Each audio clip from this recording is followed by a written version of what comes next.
Bom dia, boa tarde, boa noite. É boa noite, né? Estamos ao vivo. Boa noite para todo mundo. Somos os Obsessões, podcast dos Sessões. Estou aqui com o Fernando de vermelho, maravilhoso. Matheus de verde, na praia, nesse frio da praia. Leandro de preto, em Osasco. E eu estou aqui em São Paulo, de cinza. Vamos lá. Hoje, um dia diferente, né? Estamos fazendo ao vivo. Vamos ver o que vai dar nisso aqui. Se ficar muito ruim, a gente vai editar tudo. Vamos falar hoje de As Vantagens de Ser Invisível, um filme de 2012. Até porque hoje é dia do amigo. Então eu estou diante de 3 amigos maravilhosos. E é um filme que aborda muito bem esse tipo de assunto de uma forma bem triste, melancólica e bonita, de alguma forma. Como eu falei, é um filme de 2012, de Stephen Chbosky, sabe-se lá como se fala o nome desse cidadão, né? Eu fiquei pensando, deve ser tipo amigo do Eu gosto de falar Chewbacca. o nome dele assim, ó, Chbosky. Chbosky. Chbosky. Eu acho bonito. Tá lá no bosque, esse Chbosky. homem maravilhoso. Ele é o escritor do livro no qual o filme é baseado, ele é o roteirista do filme, ele é o produtor do filme e ele é o diretor do filme. Então ele é o dono da porra toda, ele fez tudo no filme, e é um filme que conta uma história do Charlie, que escreve um diário, como se fossem cartas para um amigo, e ele está num momento muito difícil da vida e acaba encontrando a amizade da Sam e do Patrick. E a partir daí vão se desenrolando vários fatos muito traumáticos dessa fase da adolescência de você se conhecer e conhecer o mundo e o mundo te conhecer. Então é um filme que eu gosto muito, fiz a indicação porque é um filme que eu gosto demais, eu já devo ter visto ele dezenas de vezes. Li o livro, inclusive para quem quer treinar o inglês, é um bom livro para ler inglês, porque é uma linguagem bem simples, não tem nada de muito rebuscado na linguagem. Como o filme a gente consegue ver que é um filme com uma fala simples, com falas diretas, e o livro é todo baseado como se fossem cartas que ele faz para o amigo dele, o amigo Michael, né? Que acaba acontecendo um probleminha, não vou liberar agora, mas acho que todo mundo já viu esse filme, que se mata, e ele acaba continuando escrevendo essas cartas para o amigo, que é o único amigo dele, até ele encontrar a Sam e o Patrick. Eu queria saber o que o Leandro tem para falar para nós aqui de As Vantagens de Ser Invisível, o que você acha do filme, se você gosta, não gosta. A Hermione está bem. Os atores são ótimos, hein? Putz, como eu gosto dos atores, como eu gosto da trilha sonora. Eu estou liberando tudo que eu gosto, porque eu amo o filme. Para mim é 5 estrelas na lata. Eu me sinto um adolescente quando eu vejo essas coisas. Eu gosto muito. Fala aí, Lê. As vantagens de ser invisível. Você já viu tantas vezes e eu nunca tinha visto esse filme. Eu sempre tinha torcido o nariz para ele, assim. Né? Filmezinho de adolescente, né? Isso Essa não bobagem. precisa fazer parte do meu repertório. Embora lá tivesse lá a Emma Watson, né? Que é um chamariz para um filme. Eu acho ela muito interessante, né? Enquanto pessoa, eu gosto de ver entrevistas da Emma Watson. Assim. Ela parece ser muito, muito legal. E ela fez o Harry Potter, que é um filme que eu nem também dou muita bola, sabe? A série Harry Potter. Mas da Hermione, ou da Hermione, como ela mesma fala, sempre gostei da personagem. Nossa, o que as vantagens de ser invisível deixa em mim? Primeiro, é um filme para você ver e tentar se enxergar ali no adolescente que você foi, né? Dentro dos problemas que você teve, dentro das músicas que você ouviu, acho que dentro do que você quis desejar, assim, enquanto jovem, sabe? Então, o filme me traz uma certa nostalgia do adolescente que eu gostaria de ser, vendo do adolescente gostaria de ser baseado nos filmes que eu via, porque jamais eu seria aquele adolescente. E eu não estou falando dos problemas, eu estou falando do repertório cultural mesmo. Eu acho, de uma certa forma, muito subúrbio americano, assim, né? Embora não seja um filme de high school, que seja um filme de high school babaca, né? Curtição e tal. Tanto que não tem aqueles clichês típicos de alguns filmes de adolescente, né? São aqueles bullying no corredor, mostra uma turma que é mais assim, assado. Isso fica muito en passant, assim, de relance. Aqueles personagens estão ali, né? O zagueiro, aquela menina que é um pouquinho mais... Aliás, nem aparece a Patricinha no filme, né? Não tem uma recordação assim. Tem uma menina que é rica, mas ela não entra dentro da caixa da Patricinha, né?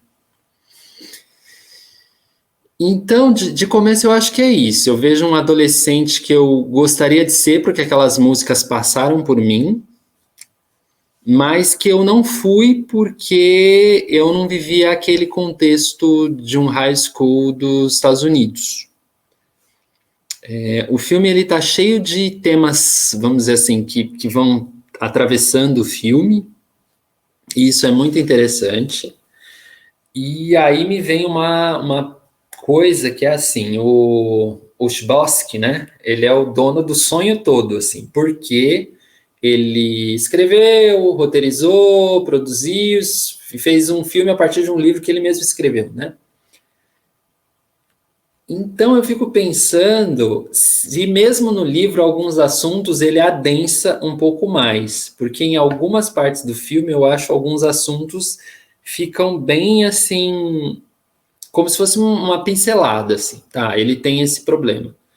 Não sei se é intencional, para dizer que nessa época da vida a gente realmente não dá a dimensão dos problemas que eles realmente têm, ou se é realmente uma falha de roteiro, se ele é um bom escritor de livros e talvez não tão bom roteirista. Só que não foi o único roteiro de cinema que ele fez, né? Fez outros. Então ele tem assim um certo savoir-faire, né, no rolê. Então fico por aqui por enquanto e quero ouvir o que Matheus tem a dizer.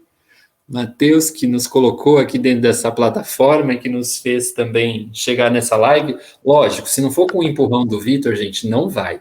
Então, Vitor também tem a sua. Matheus, eu quero fazer uma pergunta para você, Matheus.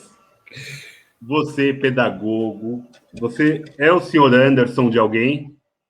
Você já teve um professor tão bom quanto o senhor Anderson? Não, legal a pergunta, Vitor. Eu gosto de filmes de high school. Até mesmo os babacas, eles fizeram muito parte de todos nós, então a gente tem eles conosco, né?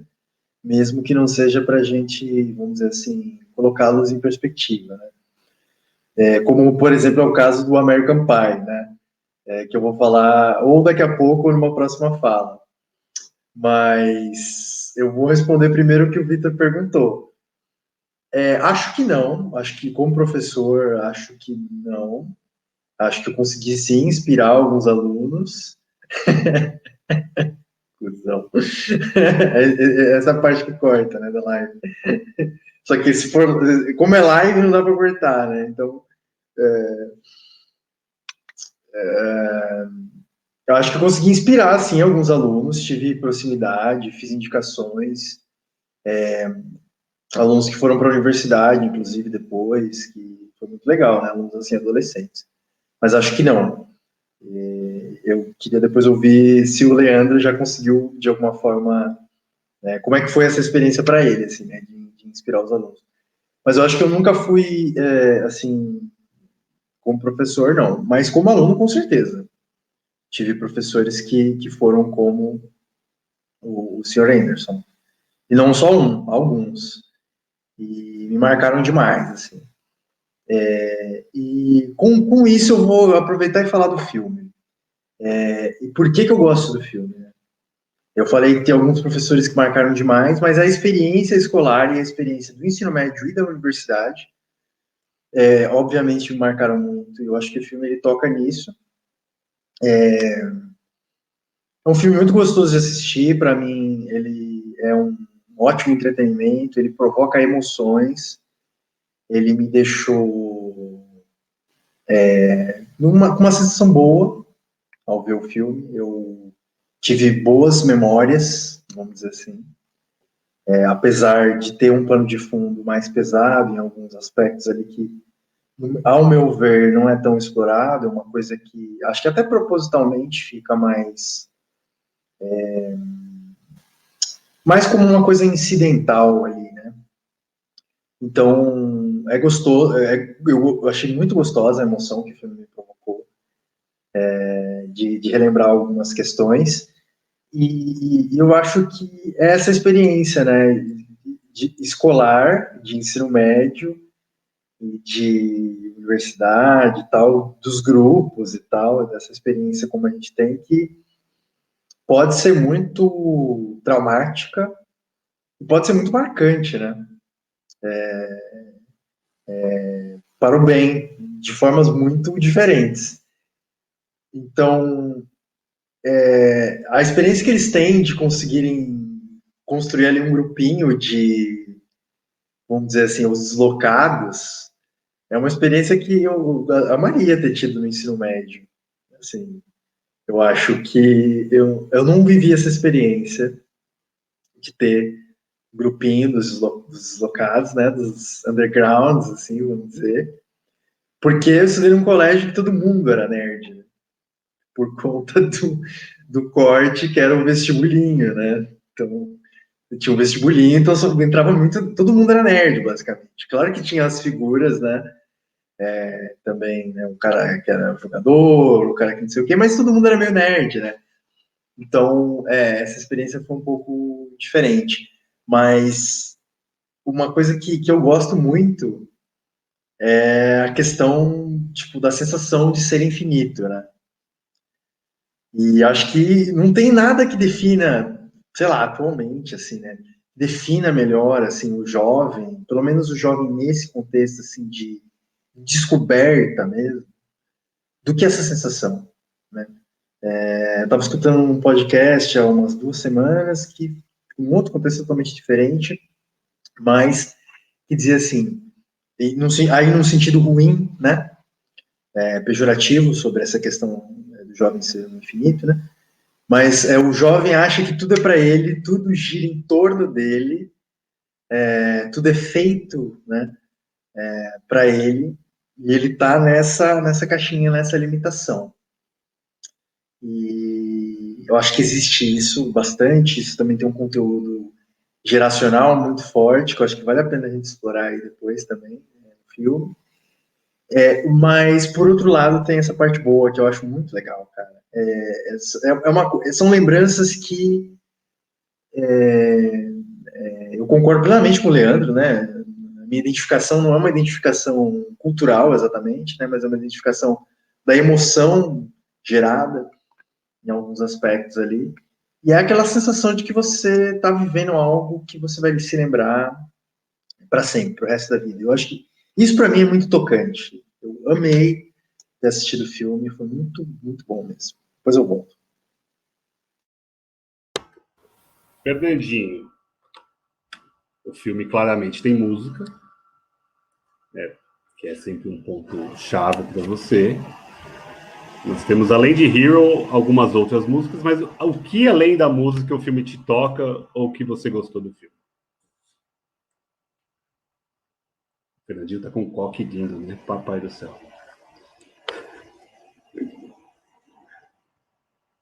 Deixa eu apertar o unmute agora. Tá mudo para você, Fernando.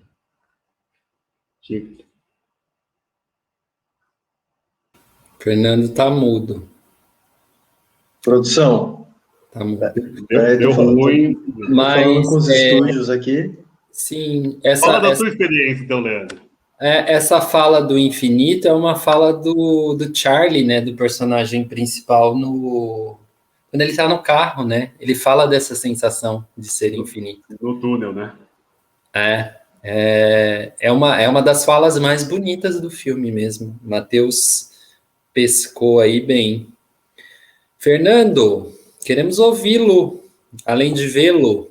Ele tá dando uma risada de que tá dando tudo errado. Deu certo. Não, essa porra aqui, eu fui ligar o microfone, eu voltei o negócio, saiu. Vocês estão ouvindo, né? Ouvimos. Boa. Com aquele chiadinho bonito, mas estamos ouvindo. Eu vou falar rapidinho, para não atrapalhar, por causa do meu som, da qualidade técnica das minhas coisas aqui em casa hoje. Fernando, Cara, a qualidade das suas colocações e do seu pensamento supera qualquer tecnologia. Manda bala. Eu quero ouvir tudo. Além das músicas, cara, o que eu mais gostei no filme foi a construção do enredo, de como a história vai te levando para um caminho que você não percebe, pelo menos eu.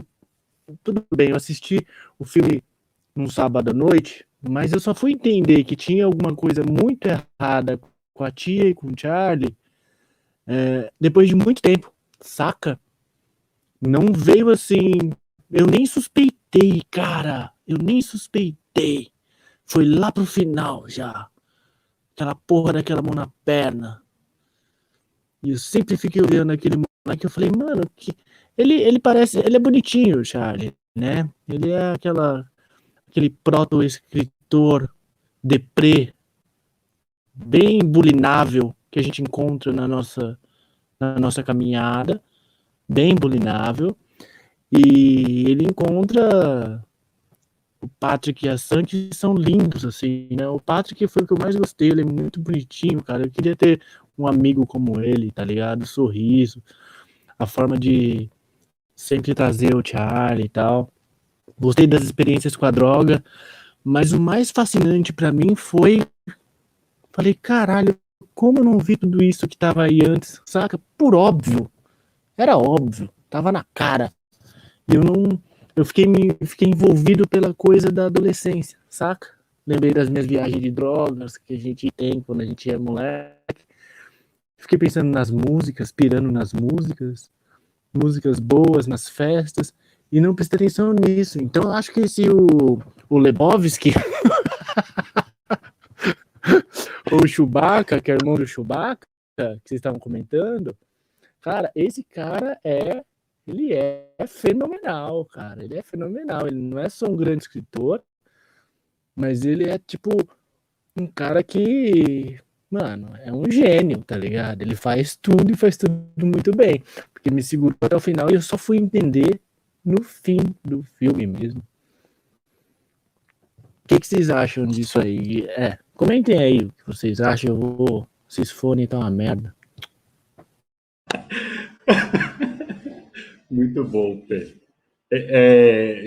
O filme tem vários temas tabu, né? De alguma forma. Tem o abuso infantil, tem a violência contra a mulher, que logo no comecinho a irmã apanha do namorado e ele já logo remete aos namorados da tia Ellen. Tem o bullying, claro, né? Porque estamos falando de um filme de adolescente. E tem o suicídio. Então, assim, ele toca em 4 assuntos muito polêmicos, vamos falar polêmicos, assim, no geral, e de uma forma que ele vai abraçando a gente. Por mais que seja... Eu não consigo entender como um entretenimento como o Matheus entendeu. Eu sempre acho que é um filme denso demais para ser um entretenimento do meu gosto, das minhas experiências pessoais, talvez. É um filme que eu vejo, eu choro sempre. As músicas me comovem, os relacionamentos me comovem, e tem frases fabulosas do filme, não só eu sou infinito, como tem aceitamos o amor que imaginamos merecer, tem algumas, você é meu ser humano predileto, até agora, quando o Charlie fala para Sam. Então, assim, é incrível como o Charlie ele passou por tantas barreiras ali, por muitos traumas, e ele foi só somatizando pelo próprio fato de ele não falar. A gente estava conversando um pouco antes, né? O fato de a gente acumular as conversas, a gente não se expressar. E acho que o Sam é essa bolha de sentimentos que explodiu. Explodiu, ele nem sabia muito bem como, porque talvez ele não tivesse a dimensão do trauma do abuso infantil que ele sofreu da tia, talvez ele não tivesse, ele se sentisse até culpado, né? Ele até se sente culpado quando ele fala no final do filme. E fui eu que matei minha tia, fui eu que matei minha tia. Então imagina o peso de uma criança, porque ele tem, sei lá, 15 anos, né? Ver que o melhor amigo deu um tiro na cabeça, a tia que era a melhor pessoa do mundo para ele, a única pessoa que ele conseguia conversar e que abusava dele, morre num acidente traumático. E é claro que ele vai se sentir isolado do mundo. E esses dois irmãos, né, o Patrick e a Sam, meio irmãos, né, que eles são, eles dão uma vida, eles renascem a vida para o Sam. E eu acho muito bonito essa comunhão que eles têm, os três. Por mais que ele seja já mais jovem, mas o Patrick e a Sam também passaram pelas suas barras lá atrás, né? Eles também têm seus problemas. A própria Sam teve também de abuso no primeiro ano do colégio, quando falam. O Patrick, por ser gay, namorar o capitão do time de futebol americano, o improvável de ele ser gay. Então, acho que são vários temas que, para mim, eu não consigo ver como leveza, Mar. Eu vejo muito, muito denso, por mais que seja uma linguagem simples, bem direta. Eu também acho que alguns assuntos são só pensados assim, mas eu acho que mostra, ele consegue atingir o público, pelo menos a mim atinge. Eu acho que ele consegue atingir o público adolescente, que acho que é o foco do filme e do livro. Então, eu acho que essa linguagem simples, essa facilitação até de imagens, o fato dele não entregar o abuso rápido, eu acho que é interessante, que ele vai te prendendo até o fim do filme, porque ele vai perdendo os amigos estão indo para a faculdade, ele vai voltar a ficar sozinho, e ali ele tem um outro trauma ali, né, onde ele estoura de verdade, onde a bolha dele realmente estoura. Ele tem pais que ele não conversa. Então, são coisas que adolescente passa mesmo. Eu também não tinha ampla fala dentro de casa, eu tinha os meus amigos, eu tinha minha avó. Minha avó é como se fosse a tia. Não tive problemas de abuso e tal, mas a minha avó era essa pessoa, era a tia dele, era a minha pessoa predileta. Então, realmente, quando você perde essa figura, se torna realmente um vazio que não volta. Por mais que você tenha amigos, é alguém que vai ficar sempre uma lacuna. Então, o filme me toca muito. O assunto do suicídio, em todo momento eu achei que ele ia, em algum momento, também ir por esse caminho. As primeiras vezes que eu vi o filme, lógico, né? Agora eu já sei o que acontece. Mas eu acho que é um filme que ele é denso e ele consegue me deixar esperançoso, de alguma forma. Não sei o que vocês ficam. Eu fico querendo cantar a música e sair de carro e andar naquele túnel, cantando Heroes. Eu tenho essa vontade. E os atores são muito fodas. Lê, eu queria te perguntar uma coisa. O que você achou das performances no Rock Horror Picture Show? Do Rock Horror Picture Show. É difícil falar horror, né? Muito difícil. Rock Horror Picture Show. Olha, eu achei uma bundinha muito murcha quando ele vai lá e rebola na cara do outro. Eu falei, gente, bicha mais sem cu. Assim, sabe?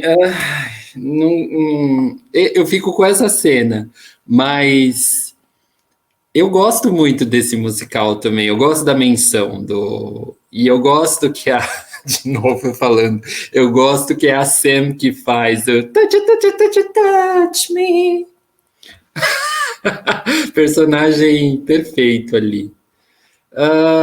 Musical de colégio, né? Não dá para esperar muita coisa assim de produção. Eu acho que reproduz bem o que é fazer teatro no colégio, o quanto é libertador, né? Esses espaços dentro da escola, onde você pode criar e subverter alguma coisa ali, mesmo que dentro ainda das paredes da escola, né? E tem a pergunta do Matheus, né, das inspirações. Olha, eu acho que eu já inspirei muito aluno, viu? Muito aluno. Eu tenho aluno assim sabe, de 20 anos atrás, olha só. Quando eu comecei a dar aula, que até hoje eles me cutucam no Instagram, tem um super respeito, não sei, acho que quebrou para eles ali até algum padrão de professor, né? Porque quando alguém te surpreende dentro do que você espera da escola, que ali é o que acontece um pouquinho com o Charlie, né? Alguém mostra para ele um caminho diferente do que é a via mais percorrida e que ele não quer percorrer, assim. E eu acho que tem, sim, esses pontos de luz na escola, e eu acho que ser professor é um pouco isso, né? Tem muito a ver com um certo amparo desse momento. E eu gosto muito de trabalhar dando aula para adolescentes. É assim, é a faixa etária que eu mais gosto, assim. Uma por ter essa proximidade com isso que a gente vê no filme, né? Que é, de novo, ouvir um David Bowie com aquele entusiasmo. Então, isso me contagia. E essa coisa da energia, do infinito, eu acho que eu pego no jovens, assim, eu consigo me beneficiar dessa convivência. Então, eu gosto muito de dar aula para teen, adolescente, dá muito trabalho, mas eu acho que, assim, é uma época em que você está reconhecendo a vida, está fazendo um mapeamento ali do que não é mais infância e do que você vai ser como adulto, que vamos dizer, a fase adulta é a maior parte da sua vida, né? E ali é o momento que essas coisas estão jorrando, que eu estou trabalhando alguns traumas, que eu estou entendendo maldade nas pessoas, que eu estou entendendo a maldade em mim, que eu estou abrindo mão de algumas coisas, que eu sonhava para ter outros sonhos. É um momento que se sonha muito, né? Então, e adolescente é solto, né? É solto. Isso eu acho também muito bonito. Quando você olha esses atores, que geralmente são adultos que fazem adolescentes no cinema, né? Eles parecem mais jovens, porque eles têm essa coisa do corpo solto, dessa coisa que tem pouco chão, sabe? É flutuar mesmo. Então eu acho linda a cena do filme da Sam, que ela sobe no carro e abre os braços, assim. Porque aquilo, para mim, é a representação da adolescência, a representação da liberdade, né? É Sentir o vento libertador, no né? rosto, É sentir o libertador. vento no rosto e se arriscar, né? Se jogar para a experiência. Que a gente sabe que na vida adulta a gente fica sempre com o pé atrás da experiência, né? Porque a gente já carrega mais traumas. Um adolescente, por mais que ele tenha sofrido, ele carrega menos traumas que um adulto. E por isso que o adulto tem muito mais dedos para fazer qualquer coisa, né? Porque a vida já, sei lá, já cobrou muita coisa dele, em momentos que de repente não era para cobrar, ele foi muito julgado, ele foi muito renegado, rejeitado, e isso vai endurecendo. E aí você não tem mais esse corpo que consegue subir no capô de um carro e abrir os braços. Seu corpo está duro, você endureceu. Então eu acho uma fase muito linda, é uma fase que eu gosto de beber, sabe? Assim, eu me vejo sugando dos adolescentes muito mais do que eles de mim. Aí então talvez por isso eles se inspirem, porque quero olhá-los como eles são e não como futuros adultos ou sei lá o quê. Nesse sentido, eu acho bem bonito o filme, nessa coisa de reconhecimento dos terrenos da vida, assim. Então, é o que fica de bom do filme para mim. Muito bem. Posso declamar uma estrofe aqui, um verso?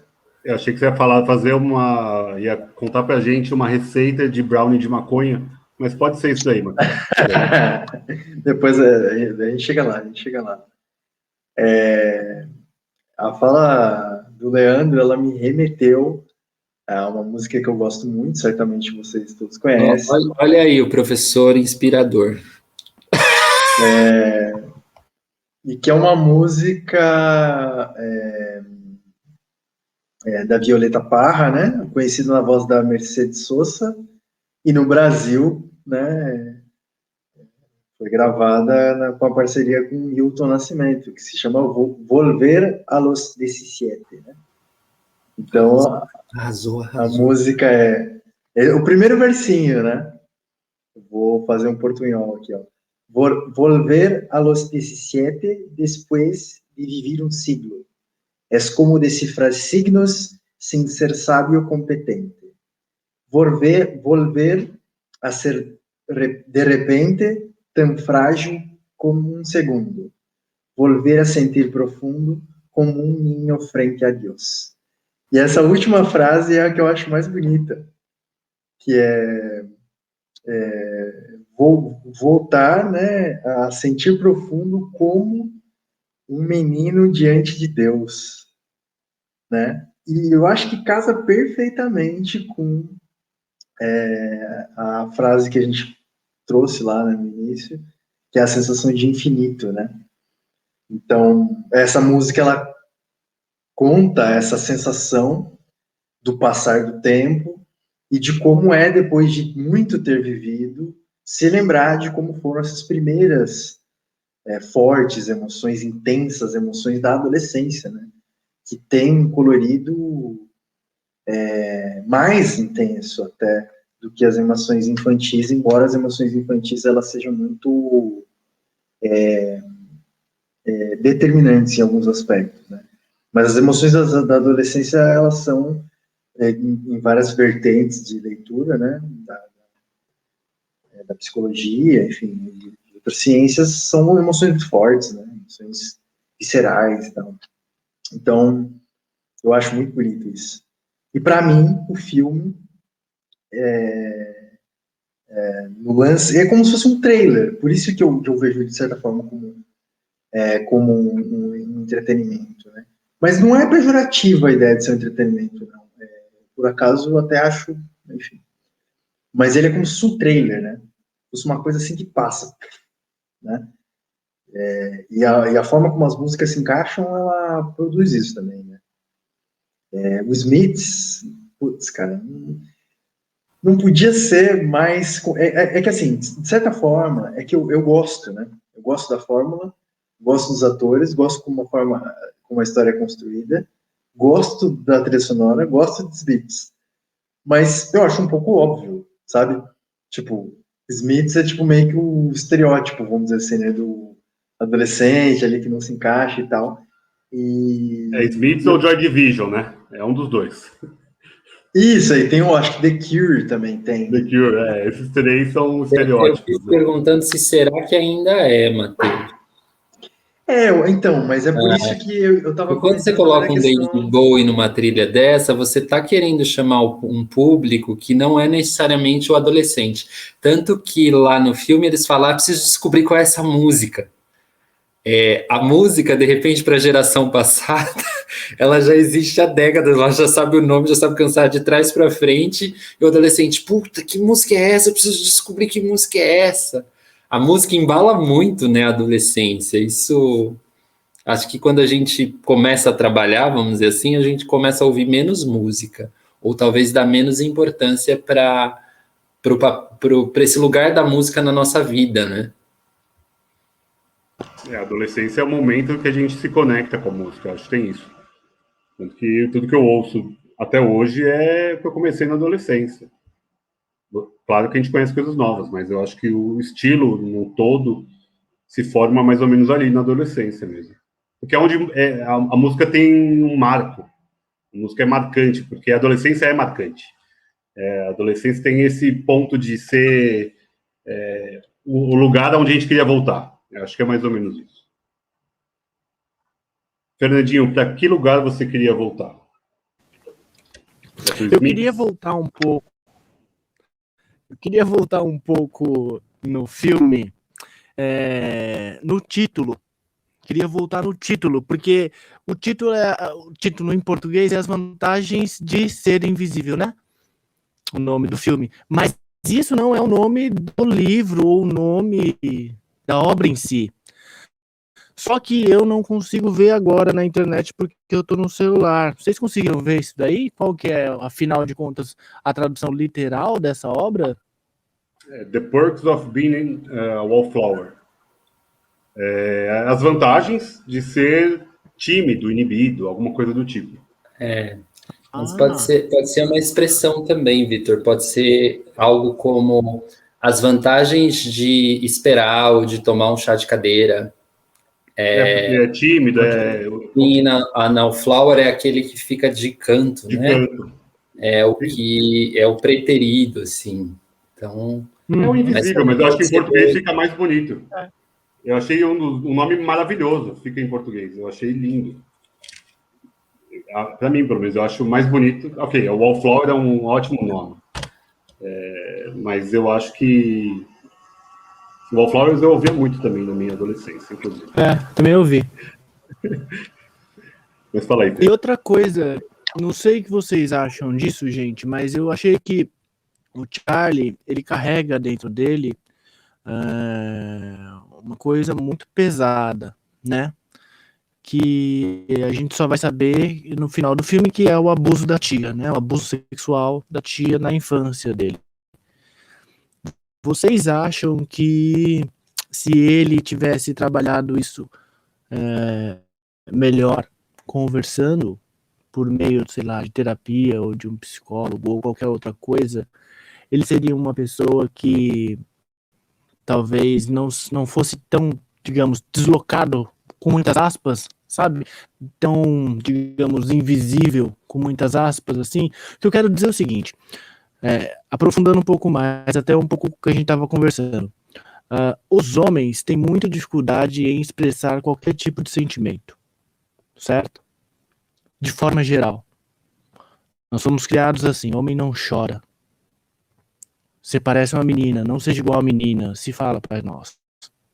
Ou se falava. Então, eu acho que o Charlie, ele foi abusado, cara. Ele não falou para ninguém, nem os pais dele sabiam, saca? E quem tava fazendo isso, como o Lê comentou na fala dele, era a própria tia, saca?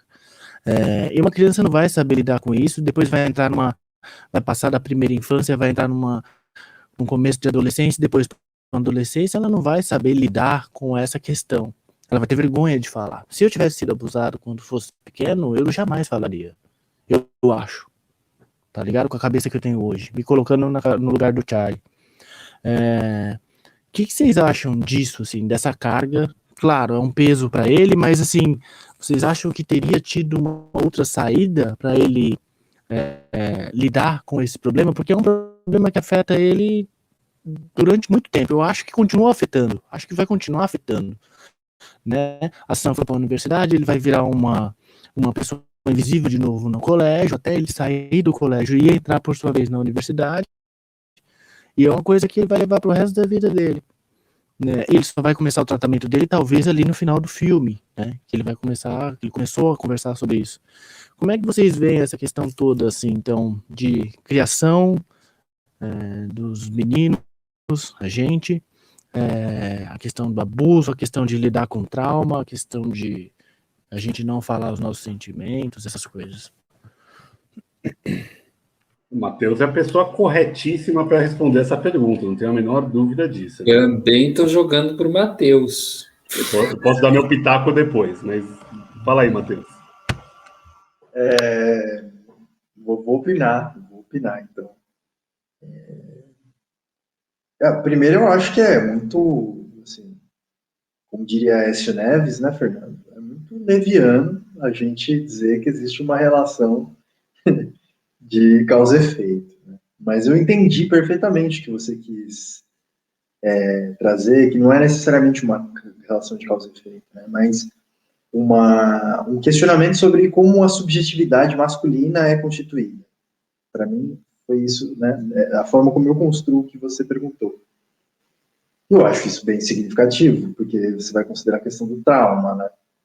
Eu acho que, tipo, os pais não souberam, né? Os pais só souberam naquele momento ali, né? Pelo visto, ele contou para terapeuta, para psiquiatra, ou a psiquiatra, enfim, a psiquiatra sabia, né? E tem algumas arestas ali também, que é a questão assim, né? A tia teve algum tipo de remorso? O acidente teve alguma coisa a ver com isso? Talvez o Vitor, né, que tenha lido o livro, saiba responder melhor isso, que são coisas que não aparecem. E tem um acidente, né? Tem uma interrupção ali forte também. Então, não é simplesmente o abuso, né? É uma coisa que, tipo, se a gente pegasse tipo, uma leitura assim, lacaniana, né? O fantasma, aquela cena, né? A cena primária, vamos dizer. A cena primária, a cena do abuso seria aquela cena primária. É aquele o fantasma que vai perseguir o garoto. Só que o fato da tia sumir, né? Vamos dizer assim, do cotidiano, a meu ver, torna mais simbólico ainda, né? É tipo uma coisa assim que como se fosse uma ilha, né? É um acontecimento ilha, né? Uma experiência ilha de abuso que ele teve. Porque não foi uma experiência sistemática, né? Experiência que aconteceu, a pessoa sumiu e aquilo nunca tem um sentido. Eu acho que a gente dá sentidos corporais e sentidos da linguagem para esse tipo de coisa. E eu não acho que tem uma relação com a inibição. Pode ter uma relação completamente contrária, inclusive. Tipo, sabe? Eu só acho difícil abordar isso. Pelo menos abordar isso ali na infância. O que os pais iam fazer, além de ser chocante? Como é que você lida com isso, né? Com o abuso infantil? É uma coisa muito, muito, muito, muito difícil. Agora, ele, enquanto adolescente, enquanto adulto, eu acho que sempre é uma oportunidade para a gente tentar ressignificar, né? Porque essa é a única coisa que a gente pode fazer, assim, tipo, ressignificar a forma como, que é mais ou menos isso que ele tenta fazer, na verdade, né? Eu acho bem didático, inclusive, nesse sentido. Porque ele tem fantasias, ele tem alucinações, e ele tem um ponto de fixação. Né? A parte da terapia não aparece ali, mas me parece que ele busca um ponto de fixação, né? E que ele, tipo, essa alucinação é tipo um preenchimento, tipo, daquilo que não foi compreendido na experiência do fantasma, né? Então ele busca um ponto que não seja um ponto aéreo, né? De alucinação. Tipo, eu vou me fixar nas relações pessoais, né? E me parece bem sucedido, assim, né? A maneira como ele vai fazendo isso, assim. Então, tipo, só para finalizar,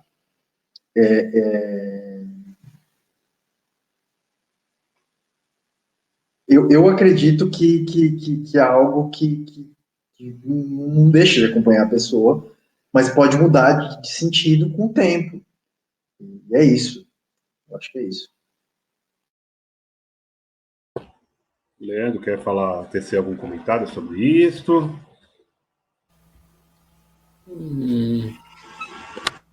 Não. Muito boas palavras do Leandro.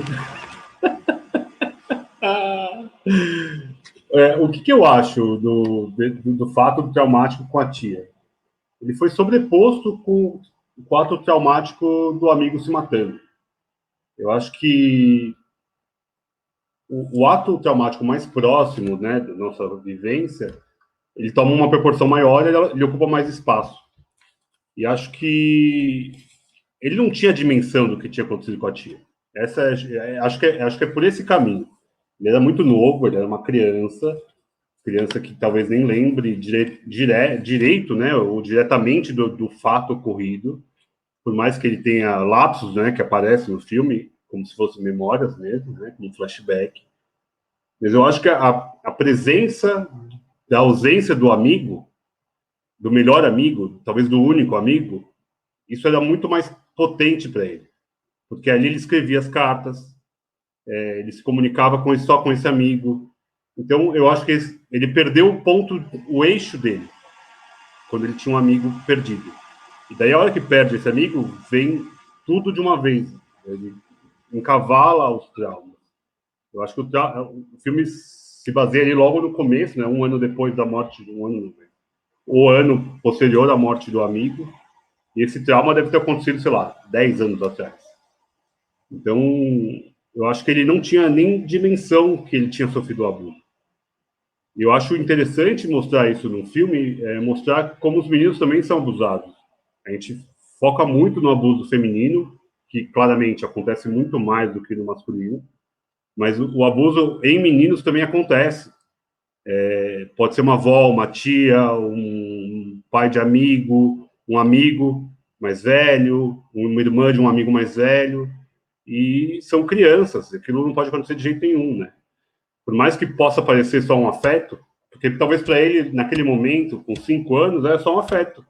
Tanto que ele leva essa tia como a melhor amiga, como a única pessoa que ele confia. Então, é até uma dicotomia ali para ele. Pô, ele perdeu a pessoa que ele mais amava, mas também foi uma pessoa que causou um dano tão grande ali, que não dá para saber. Não estou falando que está correto, tá? Mas eu não sei se esse trauma é tão traumático realmente para o Charlie na adolescência quanto a perda do amigo. Eu acho que aquilo vem como um gatilho. São 2 gatilhos na sequência. Então, claro que os 2 vão ficar traumatizados, ele vai ficar traumatizado pelos 2 traumas, né? E pode ser que esse da tia venha com mais força depois disso tudo por conta de seu envolvimento familiar. Você contar para sua mãe que a sua irmã, que a irmã dela, abusou de mim quando eu era uma criança, é algo que é traumático só de contar para a mãe. O fato do amigo ter dado um tiro na cabeça, todo mundo sabe o que aconteceu. Não tem algo velado. Claro que o suicídio é sempre velado, sempre tem que ter muito cuidado para falar sobre isso, ainda mais na idade dele. Mas não sei vocês, eu perdi um amigo quando eu tinha 8, 9 anos, mas foi de câncer. E para mim aquilo ficou marcado por um tempão. Era tipo o meu melhor amigo. Não tinha o que fazer, não foi algo. Foi traumático por conta da perda, claro, mas ele vivia com isso desde os 6, 7 anos. Então foram 2, 3 anos de um perrengue que a gente já sabia que estava muito ruim. Eu, na minha tenridade, não tinha dimensão da morte, né? Não tinha dimensão de que ele faleceria, mas sabia que ele não estava bem, sabe? Uma coisa traumática como o suicídio de um amigo, com uma arma. É muito visceral. E ali o Charlie realmente ele só vai se reencontrar em algum momento que ele fala para Sam e pro Patrick que ele realmente voltou a encontrar um lugar dele no mundo, porque ele precisava desse apoio de alguém, porque ele sozinho não estava se bastando. Por isso que eu acho que ele estava num processo depressivo muito grande, por conta desses traumas mal cuidados. Daí quando o Fê fala, talvez fosse melhor, eu acho que a terapia em qualquer momento ajuda. Seria melhor. Eu não sei o peso disso para ele chegar numa terapia. Uma criança falar para a mãe, olha, minha tia pegou na minha perna, não mostra mais nada no filme, né? E no livro também não tem descrições nada sobre isso, mas não sei qual que é o trauma. Talvez pudesse ele ficar mais mudo ainda. Ele ficou só um menino estranho, né? Um menino deslocado por conta da vida. Daí ele se afundou nos livros. Então, por isso que quando eu perguntei a primeira coisa do Sr. Anderson, eu acho que ele é ponto fundamental ali. Porque, por mais que ele rejeite a amizade no primeiro encontro, ele fala, meu melhor amigo no primeiro dia de aula vai ser um professor, eu já vou ser o esquisitão, né, pô? Já sou esquisito. Imagina se eu sou amigo do professor no primeiro dia de aula. Mas eu acho que ali ele conseguiu entender que ele tinha alguém.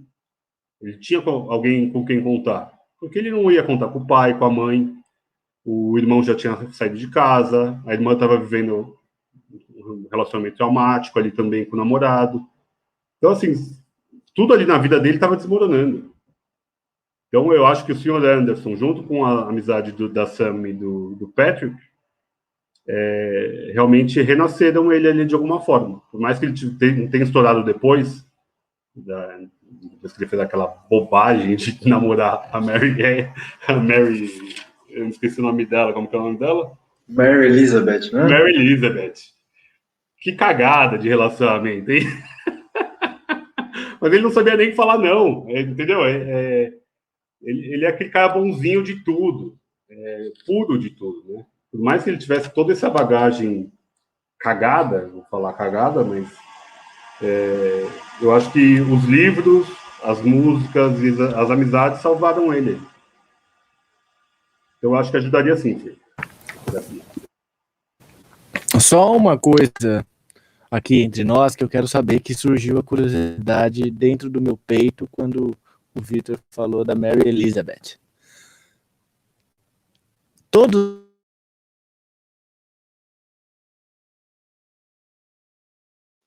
É uma curiosidade tão grande que A internet parou. travou todos os sinais. He broke the internet. Mas eu vou aproveitar então e seguir um gancho aí do que o Victor falou, que é a literatura, né? O Charlie, ele gosta muito de literatura. Peraí, Matheus. Fê, voltou? Voltou? Eu tô ouvindo a voz do Fê. Não, tô ouvindo um chiado, não tô ouvindo. Eu não ouvi a voz do Fernando, não. Fala aí, Fê. Agora voltou. E agora? Agora sim. Ai, caralho, bem na hora. Você viu que suspense isso, né? Bem na hora que eu ia falar, o bagulho cortou. Todos nós já tivemos uma Mary Elizabeth. Já ocorreu com vocês? É ridícula a situação, porque a gente, adolescente, não sabe nem dizer não. E aí a gente fica com a pessoa nada a ver. Bom, isso acontece depois da adolescência também, né? Ô, Fernando, eu acho que não só tive, como eu acho que eu fui também.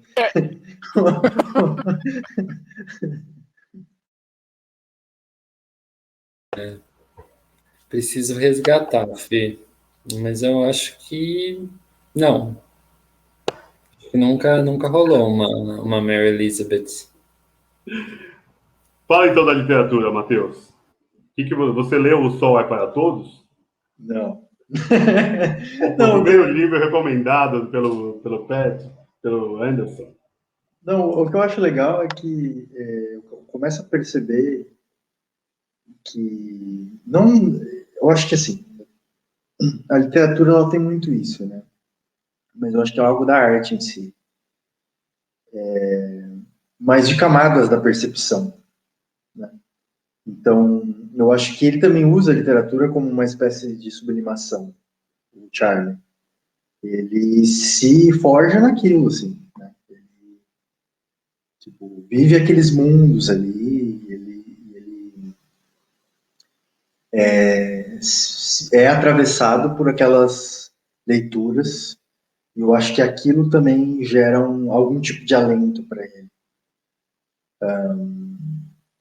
Porque eu acho que o Victor trouxe muito legal a questão do... e revive o trauma, né? É como se a cena revivesse sempre essa cena primária, né? Então, o amigo se matar reforça a ausência, traz de volta a morte e coloca ele de novo em uma posição completamente impotente, né? Em termos assim meio que clássicos, talvez ele fosse até um fóbico, de certa forma. Tipo, alguém que não consegue, tipo, não consegue se colocar não consegue se colocar na experiência, assim, né? Ele tá tão... É como se fosse, como se ele fosse, como se houvesse uma cisão mesmo entre ele e a experiência. E eu acho que a beleza do filme está nisso, né? Ele reconecta a experiência, né? Ele se reconecta com as coisas. E a literatura tem um papel importante, o professor tem um papel importante, os amigos. é muito legal. Eu não queria deixar de dizer umas coisas que eu quero dizer, que eu acho que talvez fossem para uma questão aí de um top ou qualquer coisa assim, mas é que eu queria muito falar, que é trazer algumas comparações com alguns outros filmes do gênero, que eu acho que são legais, assim, até porque também tem outras coisas que a gente consegue colocar em contraste, né? E aí, um que eu fiquei esperando, para falar a verdade, assim, tocar Something, né? Eu fiquei esperando tocar Something, porque ele dá um disco, né? Para Sam, Something. Eu não sei se era Something dos Beatles, agora não... Era dos Beatles, era dos Beatles. né? E foi um disco, Matheus, não sei se você percebeu, foi um disco que a tia deu para ele. Ah, não peguei essa, não peguei essa. E na hora que ela morre, mostra o disco no banco do lado, que era o presente dele, que ela foi buscar. Nossa, isso se tornou um pouco macabro, mas tudo bem. Eu ia comparar com As Melhores Coisas do Mundo, né? Que é um filme adolescente brasileiro. E eu não posso deixar de dizer, né, aquela frase, né? Pô, meu, o mano tocou Something ontem na escola. Foi uma das melhores coisas do mundo, velho. É E muito tal. bom. Eu adoro esse filme, cara. É um filme... Porque é um filme que ele tem o mesmo formato, assim, né? Ele traz algumas questões mais complexas, como a homossexualidade do pai, né? Dos atores principais que estão ali no colégio, né? Um filme brasileiro, As Melhores Coisas do Mundo, lançado em 2010, salvo engano. Não sei se ele é dirigido pela Laís Boldansky, eu tô errado. A Laís Boldansky, isso aí. E tem um lance com a música Something, né? Que eles tocam ali no colégio, tem aquela coisa de colégio, de turma, eles também são meio underground, mas mais ou menos não. Fiuk, maravilhoso, cantando Something. Exatamente, o Fiuk, tem o tema do suicídio também, em As Melhores Coisas do Mundo. E eu acho, assim, realmente muito legal que os filmes possam também trazer temas mais delicados para uma linguagem mais adolescente. É inevitável não citar 13 Reasons Why, né? Porque, não sei, assim, a linguagem, a forma como acontece, até o próprio personagem lá do Harry Potter, né? O Charlie, que é um branquinho moreno, lembra o branquinho moreno do 13 Reasons. Das vantagens, né? Parece muito, Né? E lida com esses temas delicados, assim. Então, eu acho que tudo passa como um trailer, tudo passa muito rápido, com uma força e uma emoção muito grande, mas deixa muitos traumas, muitos rasgos, né? Então, eu acho bem legal que tem essas produções também, para que a gente consiga trabalhar com isso, né? Decodificar isso. Depois eu trago outras referências aí que eu peguei. Fê, a gente fechou que o Patrick é o cara do filme, né? É o melhor personagem, não é? Todos estão de acordo? Eu tenho uma crítica. Eu não queria deixar passar. A crítica é sempre muito bem-vinda, por favor. É porque, assim, ele é tão... Então, e o meu centro é o Patrick mesmo, porque, meu, ele é tão fofo que eu acho que ele não existe, assim, na realidade. Claramente. É impossível ter uma pessoa tão massa quanto ele, saca? Ele ia ser, inclusive, né? Vamos falar. E essa é uma crítica, né? Porque, assim, tipo, amigos assim, você encontrar pro Charlie, que é um cara a lá Ian Curtis, do Joy Division, saca? Vários problemas na bagagem e na mala. Encontrar o Patrick e a Sam, meu, é quase encontrar o caminho pro céu. Então eles não existem assim. Eu acho que eles não existem, são muito gente boa, pra ser verdade. saca? Ou só poderia existir no plano da ficção. Não sei, o que vocês acham?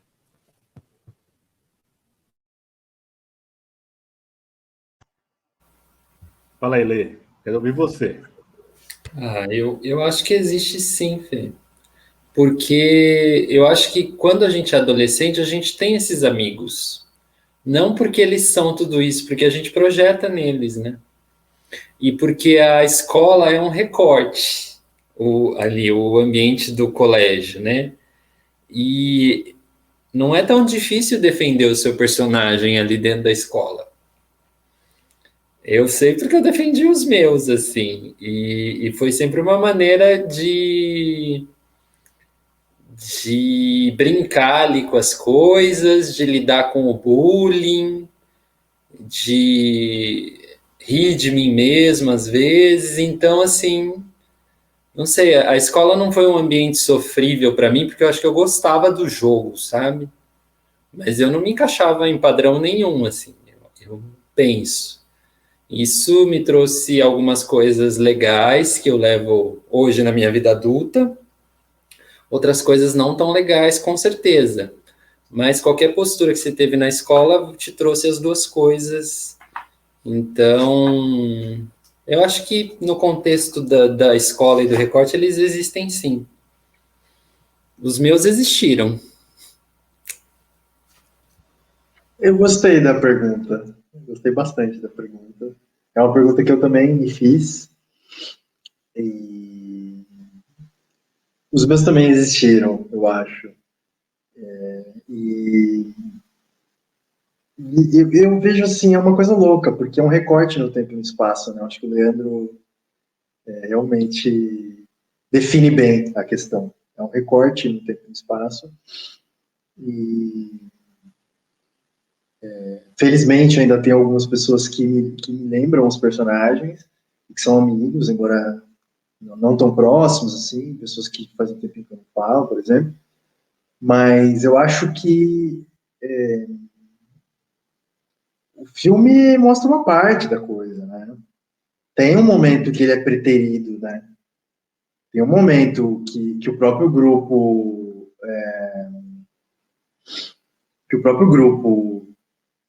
evita ele e tal, e aí ele entra numa briga para tentar comprar de novo a participação do grupo e funciona. Então, também tem trocas ali simbólicas muito óbvias também, assim, sabe?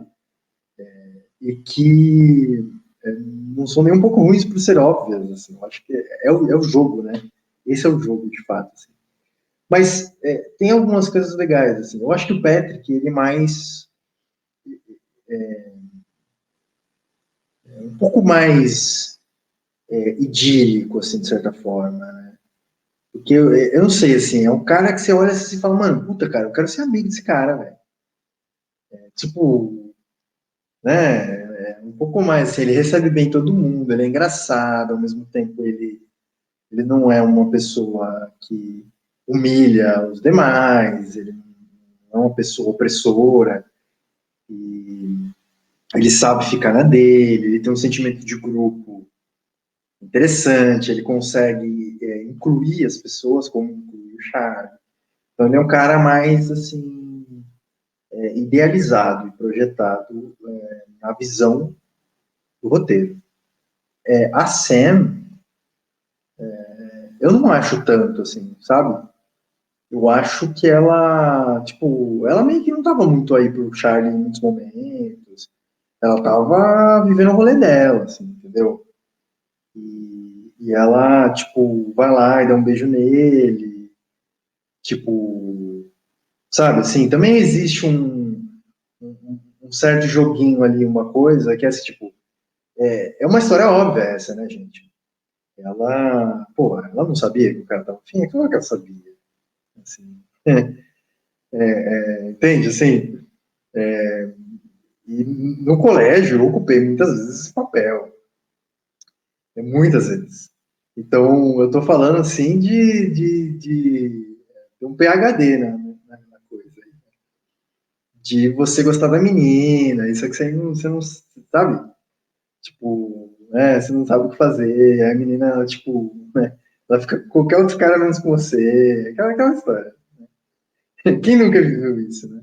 Pelo menos assim, quem uma pessoa deslocada, vamos dizer assim, né, ou diferente, entre aspas, de alguma forma, né, dentro de um contexto padrão ali,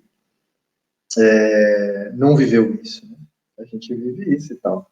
Mas eu não acho ela, assim, nem um pouco perfeita, na verdade. Eu acho ela uma personagem muito legal, assim, por isso, inclusive. Tipo, ela pega e dá um beijo ali nele, e aí fica um negócio assim, tipo... Pô, se fuder também, né?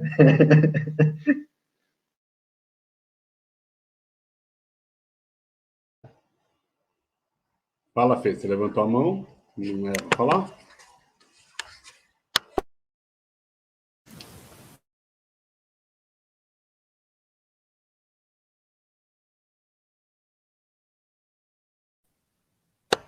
Fala pra você ver, depois eu falo. Fala você, eu quero ouvir você também. Tá bom. Eu acho que o Patrick... Eu acho que sim, cara. Acho que eu tive, sim, esses amigos do colégio. A gente vive... E talvez, sei lá, eu acho que a gente se identifica muito com ele, por talvez a gente já ter se sentido excluído. O Patrick é esse cara que ele é excluído de uma sociedade idealista, né? Idealizada ali, principalmente por esse grupinho da escola, dos jogadores de futebol americano ali e tal, das patricinhas. O fato de ele ser gay pesa de sobremaneira por isso, né? Ele ser um cara excêntrico, ele ser exibido. Então, acho que isso acaba sendo pontual para ele ficar meio que excluído. E daí ele consegue agrupar essas outras pessoas que não se adequam a ser do hype ali, né? A ser do grupinho dos famosinhos do colégio. Por mais que ele fosse famoso, mas ele é o famoso weird, né? Ele é o estranho. Então, acho que, com certeza, eu acho que eu não fui o cara famosinho do colégio, eu sempre andava com o mesmo grupinho, eu sempre fui esse cara de grupo, de estar sempre com as mesmas pessoas, mais calado. Então, eu acho que por isso que eu também me identifico com o Charlie, de ter essas amizades próximas e que são realmente, que são meus amigos até hoje. Então, eu acho que tem um pouco disso. Eu acho que eu vivi sim, cara. Mas aquela cena que ele bate nos carinhas é da hora, né? Puta, que coisa bonita aquilo. Ele ali descarregou tudo, né? Me fala você, Fernando. O Patrick existe ou não existe? Cara, eu acho que a minha. Ouvindo vocês falar, a minha vida de colégio foi uma merda.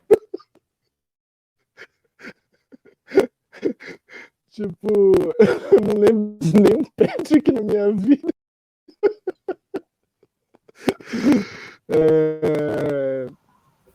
Cara, eu acho que. Veja, gente, é muito improvável. Eu quero dizer Quero falar sobre a, a inverossimilhança de Hassen. A Mary Elizabeth, a Sam, eles estão tudo boicotando o Fernando. Eu tô sentindo isso. Agora sim. Caiu. Tá ouvindo agora? Voltou. Onde eu falei? Onde eu parei? É muito improvável. Verossimilhança. Uma verossimilhança. Eu quero falar sobre a inverossimilhança que tem da Sam pegar um nerd como o Charlie e falar: ó, Charlie, como você nunca beijou, eu quero que você beije a primeira pessoa, que seja uma pessoa massa. Mano, isso nunca acontece. Provavelmente o Charles pegou a Mary Elizabeth mesmo e vai desenrolar com ela. Isso nunca. Gente, isso ainda mais sendo a Emma Watson. Tipo, não. Peraí, gente, não é assim que funciona a vida. Não vai acontecer assim. E o Patrick, cara, o Patrick é a junção de muita coisa massa ao mesmo tempo, em um lugar onde não tem pessoas massas ao mesmo tempo. Porque o tempo do colégio é o tempo de pessoas idiotas reunidas, geralmente. É a turma do fundão, é o cara que é bulinado, é o cara que bulina, saca?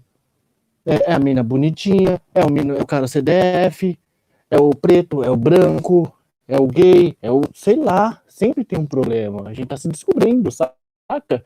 E o Patrick, pra mim, é uma parada que é a junção de muita coisa perfeita num lugar só, assim. Por isso que eu me apaixono por ele, apesar de sua bunda seca, sabe? O Fernando, eu não sei, assim, eu acho que a comparação que eu fiz com as melhores coisas do mundo me ajuda um pouco a traçar algumas relações, assim, porque traz uma realidade mais brasileira, obviamente no colégio privado, que não foi uma realidade que eu vivi, né? Eu não vivi isso. Mas eu acho que eu comparei também muitas coisas do tempo de faculdade, dos primeiros anos de faculdade, que é uma certa adolescência estendida também, né, gente? Tipo, sei lá, né? A gente é adolescente até quando, hoje em dia, né? E essa adolescência, ela tá bastante estendida. Eu acho que o período de faculdade também foi uma espécie de adolescência para mim, assim. E eu acho que tem outra lógica, é claro, né? Embora o high school norte-americano ele tenha uma característica um pouco mais semelhante com o ambiente universitário do que o nosso ensino médio. E nos Estados Unidos também tem o lance do college, né? Depois, que já é uma universidade, mas uma universidade meio, sei lá, né? Então é uma coisa assim que eu acho que esse traço cultural é relevante.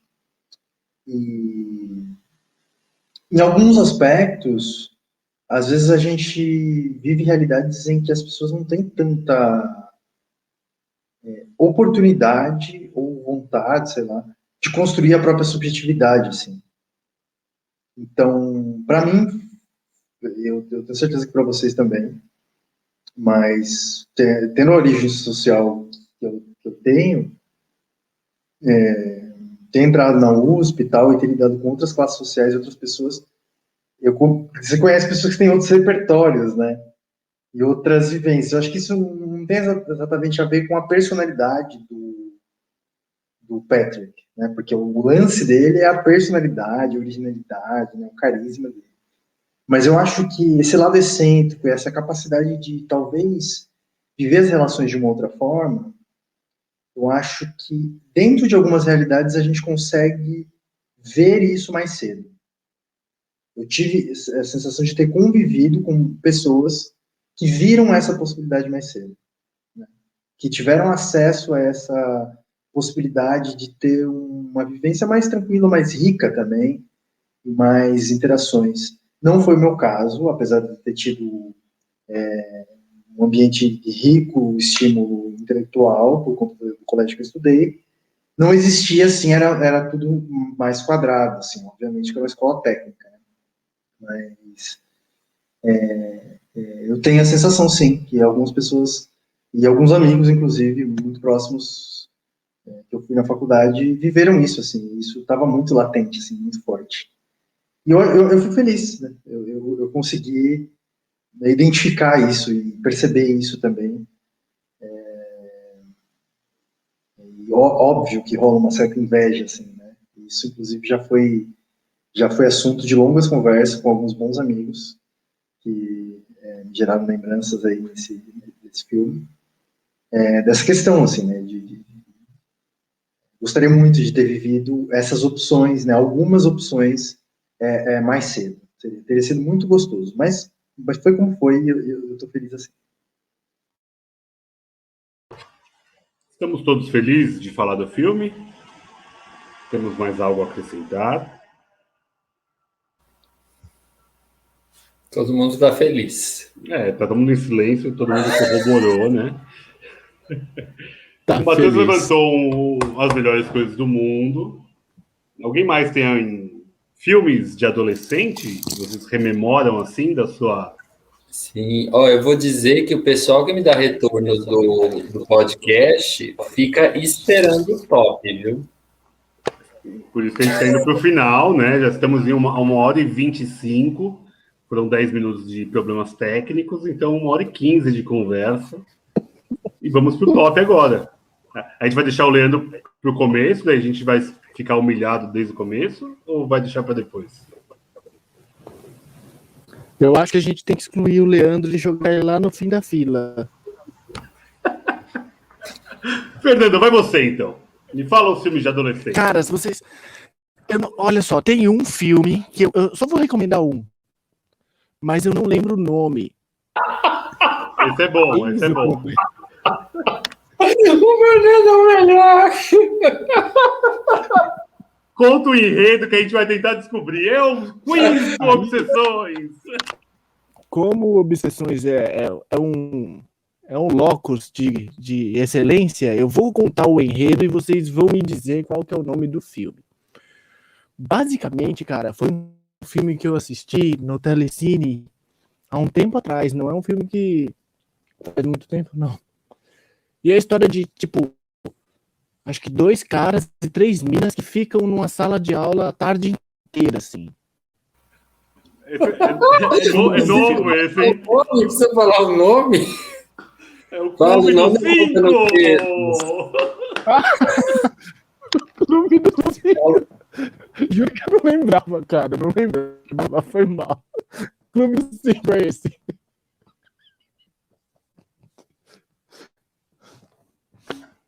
Muito boa a recomendação, Fernando. A gente matou em 2 notas musicais. Matheus, além de As Melhores Coisas do Mundo, que filmes você rememora? Eu tô com vontade de falar aqui de um filme que deu muita vontade de ver de novo. De ver de novo, que é o Juno, né? Que toca no tema gravidez na adolescência e tal. E tem esse lance também, assim, um pouco de contato com outras formas de ser, algumas questões de arte também. E tem uma trilha sonora muito da hora também, né? O Juno, que eu escutei por anos e anos e anos. Gostaria muito de rever esse filme. Eu pensei em Na Natureza Selvagem, mas eu acho que não é o momento de voltar, né? Eu acho que a gente já falou muito sobre esse filme. E pulando Na Natureza Selvagem, que eu queria só falar o nome dele,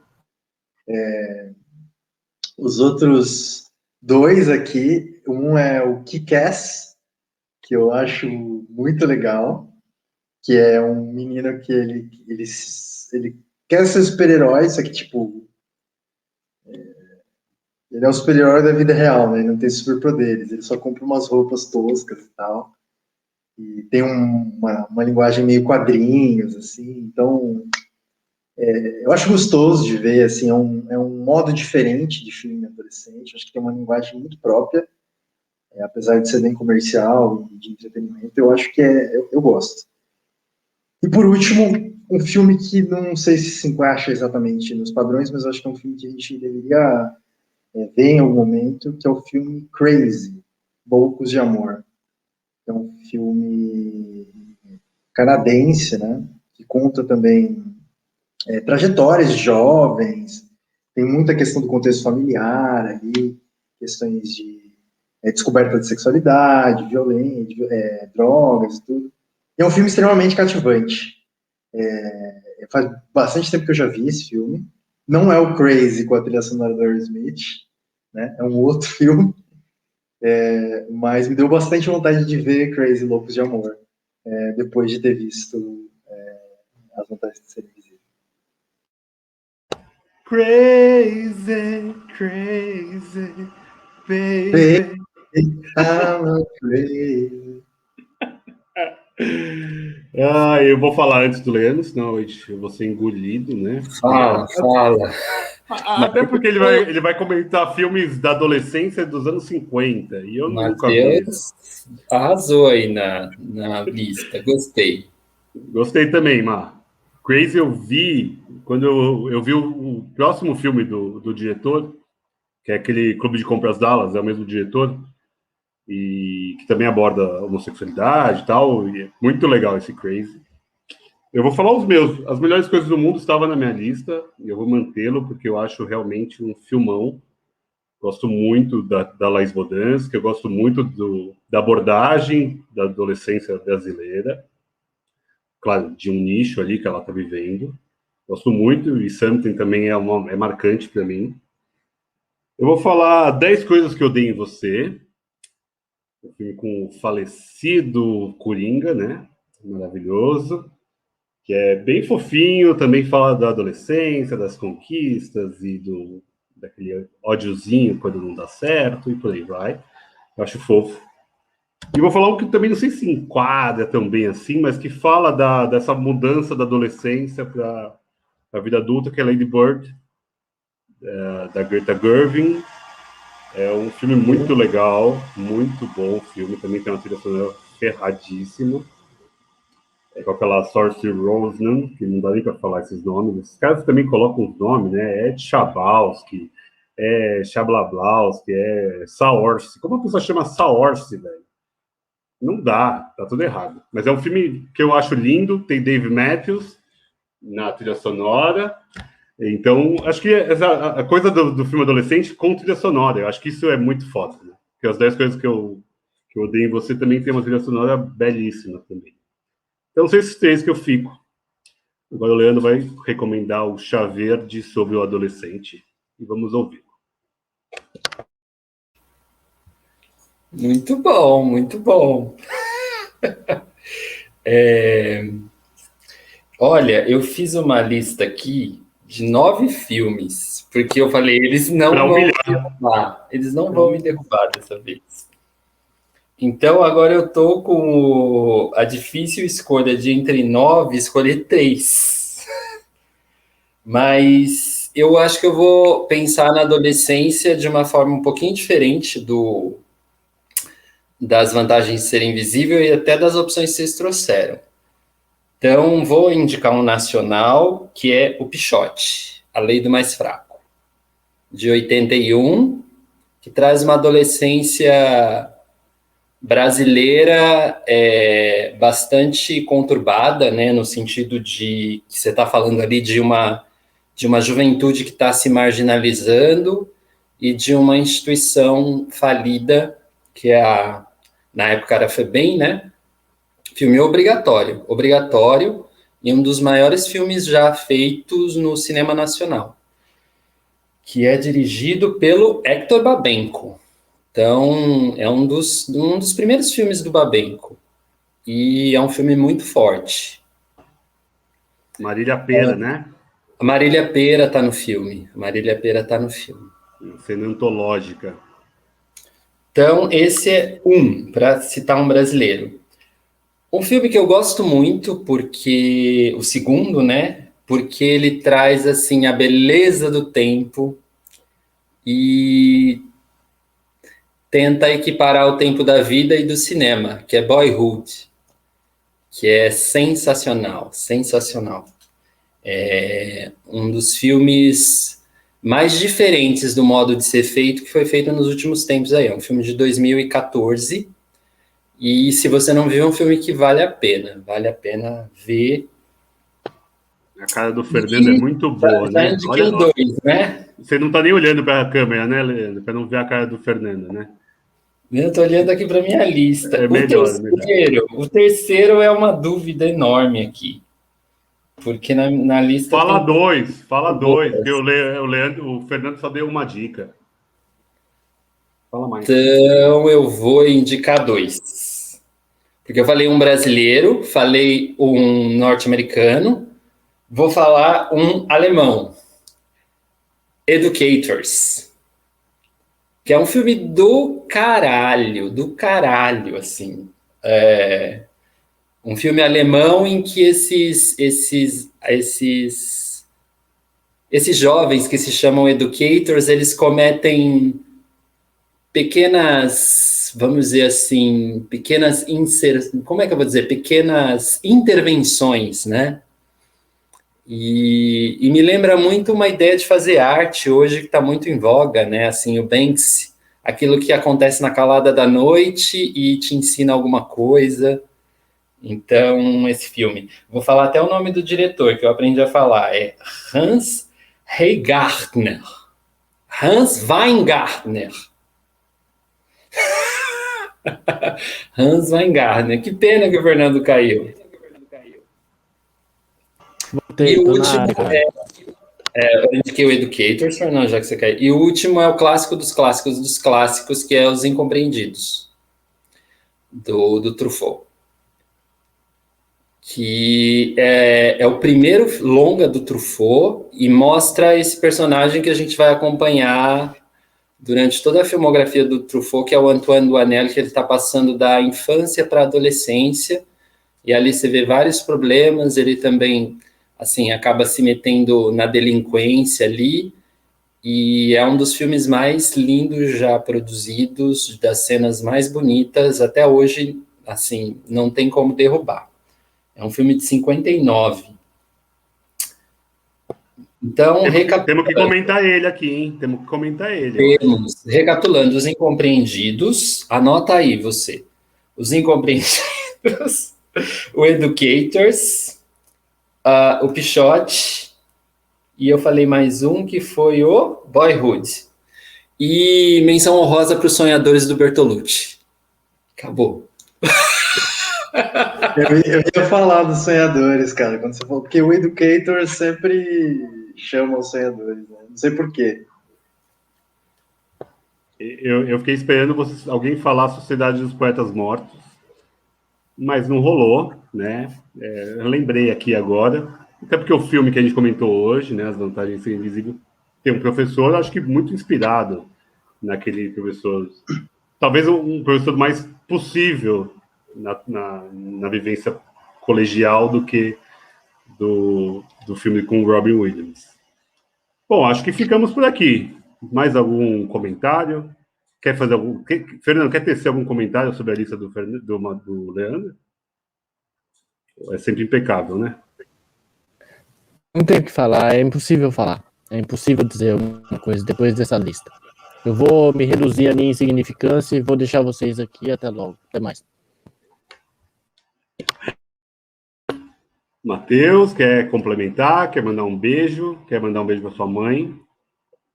Os cachorros? Não, eu quero mandar um beijo para minha amiga, Ana Lu, que nunca, eu não sei se um dia ela vai assistir, ouvir ou assistir isso, mas o Something, ela falava sempre, né? Pô, meu, ontem o mano tocou Something na escola.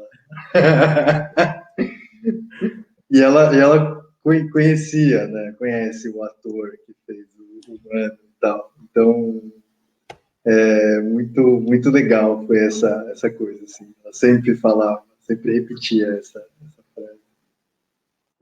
Leandro, quer mandar um beijo para alguém? Não.